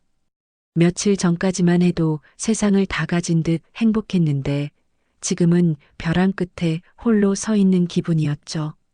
아빠, 서준 씨, 나 어떡해. 참았던 눈물이 댐이 무너지듯 터져 나왔습니다. 소리내어 울 힘조차 없어서 저는 어둠 속에서 숨죽여 흐느꼈습니다. 몸도 마음도 그리고 제가 지켜온 모든 것이 산산조각 난 것 같은 깊은 절망감이 저를 집어삼키고 있었어요. 창밖에서는 비가 내리기 시작했어요. 마치 제 마음을 대변하듯 추적추적 내리는 빗소리가 사무실의 정적을 채웠습니다. 이 비가 그치면 무지개는커녕 더 큰 폭풍우가 몰아칠 것만 같은 불길한 예감이 들었습니다. 과연 이 시련을 이겨내고 다시 일어설 수 있을까요? 아니면 전 남편의 저주대로 처참하게 무너져 내리게 될까요? 지금으로선 아무런 희망도 보이지 않는 캄캄한 밤이었습니다. 사무실 소파에 웅크리고 앉아 얼마나 울었는지 눈이 퉁퉁 부어 앞이 제대로 보이지 않을 지경이었습니다. 창밖에서는 여전히 비가 쏟아지고 있었고 그 빗소리마저 제 처지를 비웃는 것 같아 더 서러워지더라고요. 그때 똑똑하는 노크 소리가 들리더니 잠긴 문을 억지로 여는 듯한 소리가 들렸습니다. 대표님, 저예요. 문 좀 열어봐요. 서준 씨였습니다. 비서실장이 제 상태를 걱정해 연락한 모양이었죠. 저는 급하게 눈물을 닦고 옷매무새를 다듬으려 했지만 이미 엉망이 된 꼴을 감출 수는 없었습니다. 들어오지 마세요. 저 지금 꼴이 말이 아니에요. 하지만 서준 씨는 제 말을 무시하고 문을 벌컥 열고 들어왔습니다. 빗물에 젖어 헝클어진 머리, 걱정으로 가득 찬 눈빛. 그를 보자마자 꾹꾹 눌러왔던 감정이 터져나와 다시금 눈물이 왈칵 쏟아졌습니다. 그는 아무 말 없이 저에게 다가와 저를 꼭 안아주었습니다. 젖은 옷에서 느껴지는 차가운 비 냄새와 그 너머로 전해지는 따뜻한 체온이 묘한 안도감을 주더라고요. 왜 혼자 울고 있어요? 바보같이. 그의 다정한 목소리에 저는 어린 아이처럼 엉엉 소리 내어 울었습니다. 서준 씨, 나 어떡해요. 몸도 망가지고 회사도 망하게 생겼어요. 의사 선생님이 나 아이 못 가질 수도 있대요. 조기 폐경이 올 수도 있대요. 나 당신한테 짐만 될 거예요. 그러니까 쉿, 그만해요. 그는 제 입을 막으며 저를 더 꽉 안아주었습니다. 의사 선생님한테 다 들었어요. 제가 찾아갔거든요. 근데 그게 뭐요? 아이 있으면 좋지만 없어도 상관없어요. 나한테 중요한 건 아이가 아니라 당신이에요. 당신이 건강하고 행복한 게 나한테는 전부라고요. 그러니까 그런 바보 같은 소리 하지 마요. 그의 단호하고도 따뜻한 고백에 가슴속 응어리가 사르르 녹아내리는 것 같았습니다. 아이가 없어도 괜찮다니 나라는 존재만으로도 충분하다니. 세상 천지에 이런 남자가 또 있을까요? 그의 품 안에서 저는 비로소 숨을 쉴 수 있었습니다. 그리고 회사 일 아직 안 끝났잖아요. 당신이 이렇게 무너지면 저 나쁜 놈들이 샴페인 터뜨릴 텐데 그거 보고만 있을 거예요? 일어나요. 우리가 이길 수 있어요. 서준 씨의 위로와 격려 덕분에 저는 다시 일어설 용기를 얻었습니다. 그래, 이대로 당하고만 있을 수는 없지. 내가 무너지면 우리 아빠가 평생 일궈온 회사가 공중분해되고 저 쓰레기 같은 전 남편이 희은낙락할 텐데. 그 꼴은 죽어도 못 보지. 정신을 차린 저는 책상에 앉아 곰곰이 생각했습니다. 전 남편이 기밀을 유출했다는 결정적인 증거가 필요했습니다. 심증은 확실하지만 물증이 없어서 당하고만 있었던 거니까요. 그때 문득 전 남편이 전화로 협박하던 내용이 떠올랐습니다. 위자료 5천 토해내고 생활비 10억 주면 소송 취하하게 해주겠다. 그 통화 내용을 녹음해둔 파일이 핸드폰에 고스란히 저장되어 있었죠. 이건 그가 이번 사태의 배우라는 것을 입증할 수 있는 강력한 정황 증거였습니다. 하지만 법적으로 효력을 갖기 위해서는 더 확실한 물증이 필요했습니다. 저는 보안팀을 다시 소집했습니다. 보안팀장님, 김민석이 퇴사하기 직전 한 달치 CCTV 영상 전부 복구하세요. 특히 야근이나 주말 출근했을 때 동선, 복사기 사용 기록, 외부 저장 장치 접속 기록까지 초 단위로 분석하세요. 분명히 흔적이 남아있을 겁니다. 밤낮을 가리지 않고 CCTV와 로그 기록을 뒤졌습니다. 눈이 빠질 것 같고 머리가 지끈거렸지만 멈출 수 없었습니다. 그러던 중 보안팀 직원이 소리쳤습니다. 대표님, 여기 좀 보세요. 퇴사 일주일 전 새벽 2시 김민석이 서버실에 들어가는 장면이 찍혔습니다. 그리고 나올 때 주머니에 USB 같은 걸 넣고 나오는 게 보입니다. 화면 속 전 남편은 주위를 두리번거리며 서버실에 몰래 들어갔다가 30분 뒤 묘한 미소를 지으며 나오고 있었습니다. 손에는 검은색 USB가 들려 있었죠. 찾았다. 이 도둑놈. 하지만 이것만으로는 부족했습니다. 그 USB에 담긴 내용물이 무엇인지, 그리고 그걸 경쟁사에 넘겼다는 결정적인 증거가 필요했으니까요. 그때 제 비서가 조심스럽게 인터폰을 연결했습니다. 대표님, 로비에 어떤 여자분이 찾아왔는데 대표님을 꼭 뵙고 싶다고 합니다. 이름은 이지은 씨라고 하는데. 이지은, 전 남편과 바람나서 임신하고 쫓겨났던 그 내연녀, 아니 현재 부인이었습니다. 그녀가 제 발로 찾아오다니 무슨 꿍꿍이일까 싶었지만 지푸라기라도 잡는 심정으로 만나기로 했습니다. 그녀는 초췌한 몰골로 들어와 제 앞에 털썩 무릎을 꿇었습니다. 얼굴에는 멍 자국이 선명했고 팔에는 깁스까지 하고 있었죠. 대표님, 제발 살려주세요. 그 인간이 저 죽이려고 해요. 그녀는 눈물을 뚝뚝 흘리며 품에서 작은 USB 하나를 꺼내 책상 위에 올려놓았습니다. 이거, 그 인간이 경쟁사 간부랑 만날 때 제가 몰래 찍은 영상이에요. 돈 받고 기밀 넘기는 장면, 대화 내용 다 들어있어요. 저는 떨리는 손으로 USB를 집어들었습니다. 이걸 왜 나한테 주는 거죠? 저 인간이 기밀 팔아넘긴 돈으로 도박하다가 다 날리고 이제는 툭하면 저를 때려요. 뱃속에 있는 애까지 유산될 뻔했어요. 차라리 감옥에 보내버리는 게 나을 것 같아요. 제발 저 좀 도와주세요. 그녀의 말에 기가 막혔지만 한편으로는 하늘이 도왔다는 생각이 들었습니다. 적의 적은 나의 동지라더니 전 남편의 가정폭력이 저에게는 결정적인 승부수가 된 셈이니까요. 저는 그 자리에서 변호사를 불렀습니다. 이 영상이랑 녹취록, CCTV 증거 다 합쳐서 김민석을 산업 스파이, 횡령, 협박, 가정폭력 혐의로 고소하세요. 구속수사 원칙으로 하고 합의는 절대 없다고 못 박으세요.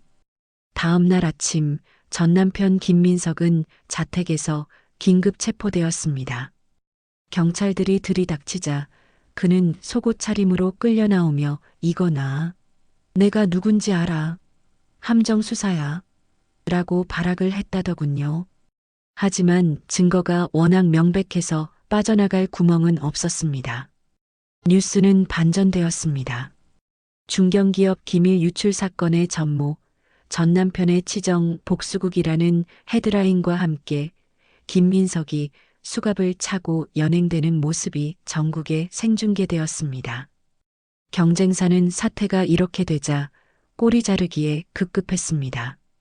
저희는 김민석 씨가 가져온 기술이 훔친 것인 줄 몰랐습니다. 저희도 피해자입니다. 말도 안 되는 변명이었지만 그들은 서둘러 소송을 취하하고 공개 사과문을 발표했습니다. 특허청에서도 우리 회사의 기술 소유권을 인정해 주었고 주가는 다시 연일 상한가를 기록하며 폭등하기 시작했어요. 회사의 위기가 해소되자 저를 비난하던 임원들도 태도를 싹 바꿨습니다. 역시 대표님입니다. 위기 대처 능력이 탁월하십니다. 저희는 처음부터 믿고 있었습니다. 하하. 간사한 인간들이었지만 어쨌든 저의 리더십은 다시금, 아니 이전보다 더 견고하게 인정받게 되었습니다. 그리고 며칠 뒤 기적 같은 소식이 들려왔습니다. 대표님, 회장님께서 의식을 회복하셨습니다. 병원으로 한달음에 달려갔을 때 아빠는 산소 호흡기를 떼고 저를 보며 희미하게 웃고 계셨습니다. 우리 딸, 고생 많았다. 장하다. 아빠의 손을 잡고 얼마나 울었는지 모릅니다. 아빠, 나 다 해결했어. 회사도 지키고 나쁜 놈도 잡았어. 이제 걱정하지 마세요. 아빠는 제 옆에 서 있는 서준 씨를 보시더니 손짓으로 가까이 오라고 하셨습니다.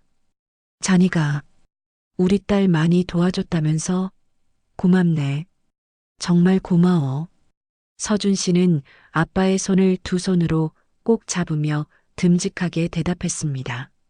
따님 행복하게 해드리겠습니다. 허락만 해주신다면 평생 곁에서 지키겠습니다.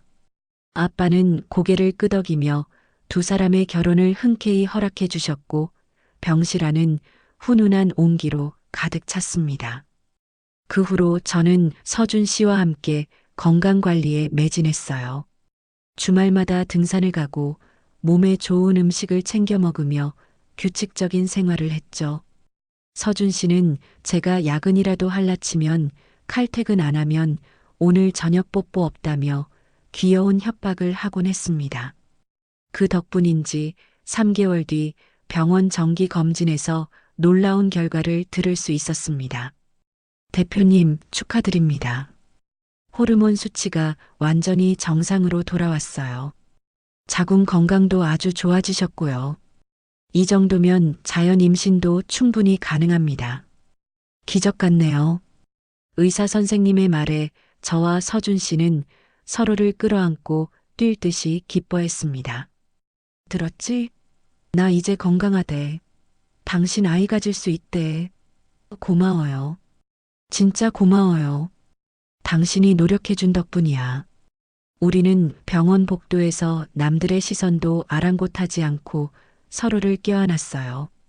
시련은 우리를 더 단단하게 만들었고 사랑은 기적을 만들어냈습니다. 이제 우리 앞에는 꽃길만 펼쳐져 있다는 확신이 들었습니다. 계절이 바뀌어 찬 바람이 불기 시작할 무렵 드디어 길고 길었던 법정 싸움의 종지부가 찍혔습니다.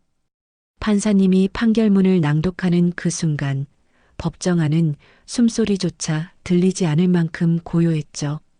피고인 김민석에게 징역 3년을 선고한다. 또한 회사에 끼친 손해배상금 5억 원을 지급할 것을 명한다. 땅땅땅. 판사봉이 3번 내리치자 피고석에 앉아있던 전 남편은 다리에 힘이 풀린 듯 휘청거렸습니다.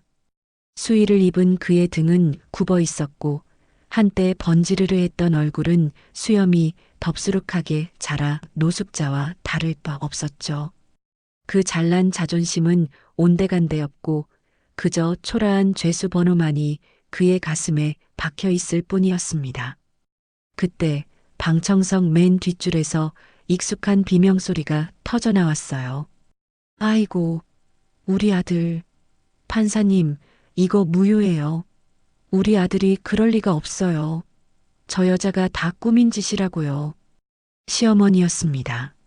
낡은 패딩 점퍼를 걸친 그녀는 경비원들에게 제지당하면서도 악을 쓰고 있었죠. 전 남편은 그 소리에 고개를 돌려 엄마를 쳐다보았습니다.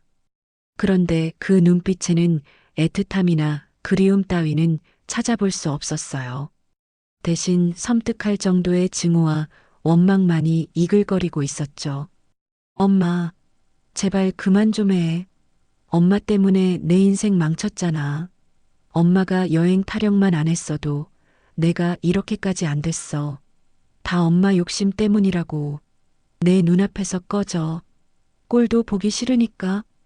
전 남편의 절규의 시어머니는 벼락이라도 맞은 듯 멍하니 입을 벌리고 굳어버렸습니다.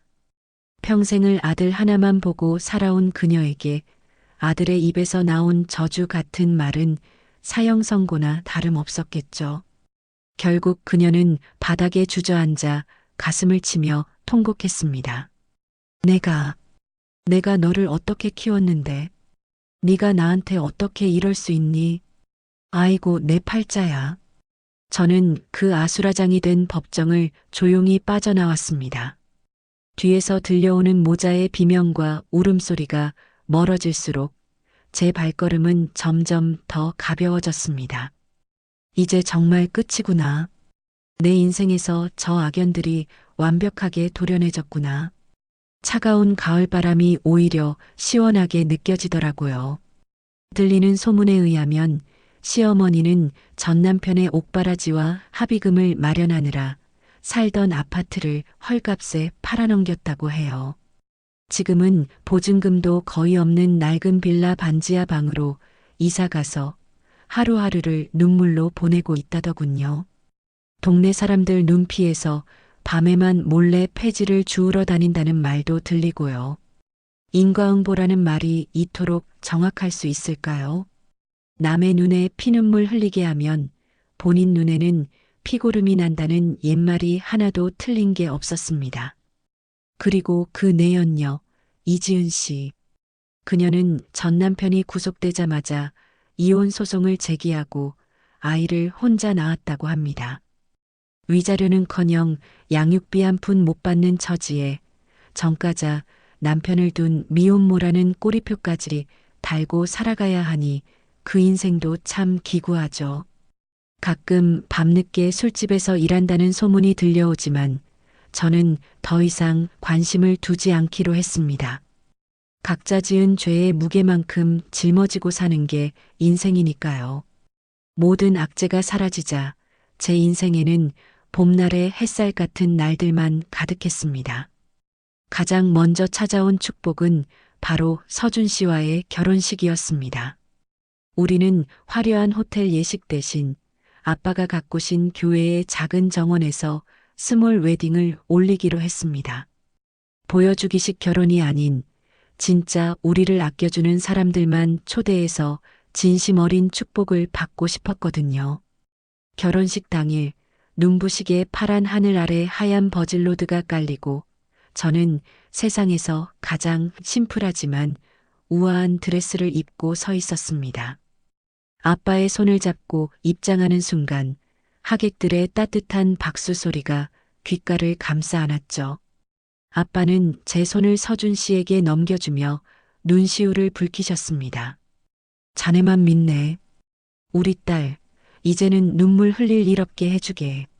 서준 씨는 듬직하게 고개를 끄덕이며 제 손을 꽉 잡았습니다. 걱정 마십시오. 제 목숨보다 귀하게 여기겠습니다. 우리는 서로를 바라보며 평생을 함께할 것을 맹세했습니다. 반지를 교환하고 입을 맞추는 순간 저는 세상을 다 가진 듯한 기분이었죠. 지난날의 아픔과 상처가 이 순간을 위해 존재했던 걸음처럼 느껴질 만큼 벅차오르는 감동을 주체할 수 없었습니다. 결혼 후 회사는 날개를 단 듯 비상했습니다. 제가 주도한 스마트 시티 프로젝트가 대성공을 거두면서 해외 시장까지 진출하게 되었고, 우리 회사는 명실상부한 글로벌 기업으로 성장했죠. 주가는 연일 최고치를 경신했고, 직원들에게는 두둑한 보너스를 지급할 수 있었습니다. 그리고 그해 연말, 저는 경제지에서 주관하는 올해의 여성기업 인상 수상자로 선정되었습니다. 시상식 날 화려한 조명을 받으며 단상에 오른 저는 트로피를 손에 쥐고 잠시 먹먹해졌습니다. 객석 맨 앞줄에서 저를 보며 환하게 웃고 있는 서준 씨와 휠체어에 앉아 엄지를 치켜 세우신 아빠의 모습이 보였거든요. 마이크 앞에 선 저는 떨리는 목소리로 수상 소감을 시작했습니다. 감사합니다. 사실 저는 이 자리에 서기까지 참 먼 길을 돌아왔습니다. 실패가 두려워 숨고 싶었던 적도 있었고, 세상이 모두 저를 등돌린 것 같아 절망했던 밤도 있었습니다. 하지만 그 시련들이 저를 무너뜨리는 대신 더 단단하게 만들어 주었습니다. 비 온 뒤에 땅이 굳는다는 말처럼 아픔을 겪어보지 않은 사람은 진정한 행복의 맛을 모른다고 생각합니다. 잠시 숨을 고르자 객석에서 우레와 같은 박수가 터져 나왔습니다. 이 상은 저 혼자의 것이 아닙니다. 가장 힘든 순간 제 곁을 지켜준 사랑하는 남편 서준 씨, 그리고 저를 믿고 끝까지 따라와준 우리 임직원 여러분, 무엇보다 저를 낳아주시고 믿어주신 아버지께 이 영광을 돌립니다. 앞으로도 멈추지 않고 더 넓은 세상으로 나아가겠습니다. 트로피를 높이 들어 올리자 플래시 세례가 쏟아졌고, 저는 비로소 제 인생의 진정한 주인공이 되었음을 실감했습니다. 저는 지금 세상에서 가장 행복한 여자입니다. 그리고 앞으로도 이 행복을 지키기 위해 그 어떤 시련이 와도 당당하게 맞설 것입니다. 제 인생의 핸들은 이제 온전히 제 손안에 있으니까요. 여러분도 잊지 마세요. 당신의 인생을 망치는 그림자가 있다면 과감히 등을 돌리세요. 그 뒤에는 반드시 눈부신 태양이 기다리고 있을 테니까요. 썩은 가지를 과감히 쳐내고 스스로 빛나는 태양이 되신 사연자님의 이야기 어떻게 들으셨나요? 인과응보라는 말이 이토록 짜릿하게 다가올 수 있을까 싶습니다. 무엇보다 내 인생의 주인은 나라는 사실을 잊지 않고 끝까지 당당하게 맞서 싸운 그 용기에 뜨거운 박수를 보내고 싶네요. 비 온 뒤에 땅이 굳는다는 말처럼 모진 시련을 이겨내고 얻은 행복이라 더 값지고 아름답게 느껴집니다. 지금 이 순간에도 관계 때문에 혹은 알 수 없는 미래 때문에 힘들어하고 계신 분들이 있다면 오늘의 이야기가 어둠을 밝히는 작은 등불이 되었으면 좋겠습니다. 당신은 충분히 행복할 자격이 있는 사람이니까요. 사연자님께 응원의 댓글을 남겨주세요. 큰 위로가 돼줄 거예요. 오늘도 끝까지 함께 해주셔서 감사합니다.